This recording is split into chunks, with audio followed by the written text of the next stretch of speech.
Oh, hi, I didn't see you there. I'm Quinn Johnson, aka Quinn Jitsu, and today I'm going to give you a quick tutorial on the trigger area in Disney Infinity 2.0's Toy Box. Now, those who have created in the Toy Box in Disney Infinity 1.0 will probably be really familiar with this creativity toy, but we've added a lot of awesome enhancements that I'd like to go over with you. Now, for beginners, the trigger area is a volume that, when entered or exited, causes your choice of logic reaction to occur. So let's go ahead and put this one down.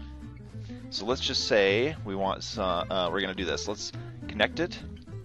Say entered by player, which is this guy, and we're going to say any. I'm going to connect it to this falling object generator and say when this trigger volume or when this trigger area is entered, that falling object generator is going to drop a bowling ball. Bam! So there you go.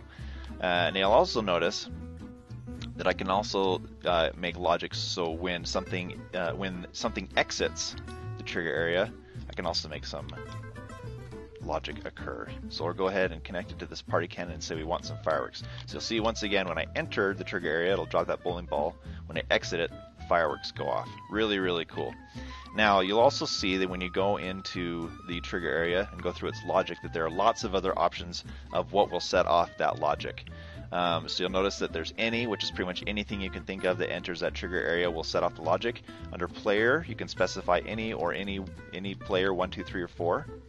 You can also specify under AI whether it's an enemy or a non-player character friend, or even mounts, horses, that kind of a thing that can set off the trigger area. You can choose a team color that will specifically activate the logic with the trigger area.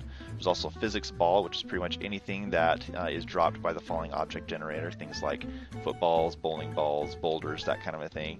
And then you'll also notice that at the bottom here we've got a vehicle, so you can even have it so when any kind of vehicle enters or exits that trigger area, it'll set off certain logic.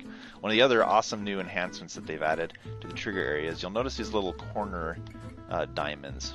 You'll see that I can actually select those, and when I hit the move button, I can actually resize this trigger area to fit whatever my needs are. I can make it smaller or larger. I can scroll up and down and really just shape it to be whatever size I want it to be. Really, really nice. That also prevents you from having to set up a whole bunch of trigger areas just to cover a large area, so that is really, really nice.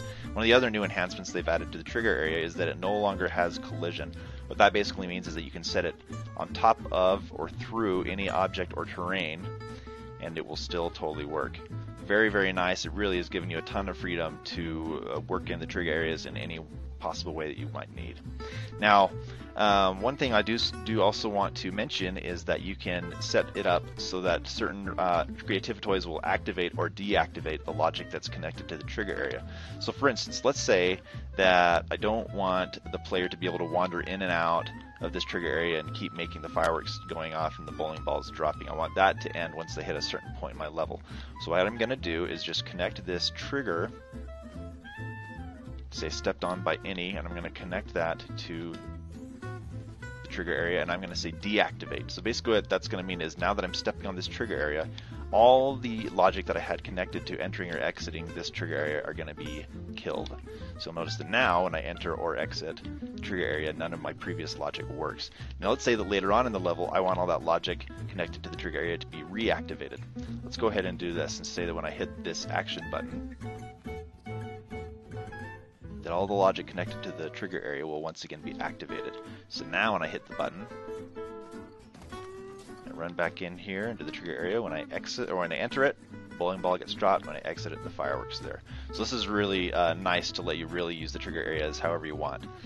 So yeah, as they say, the possibilities are infinite.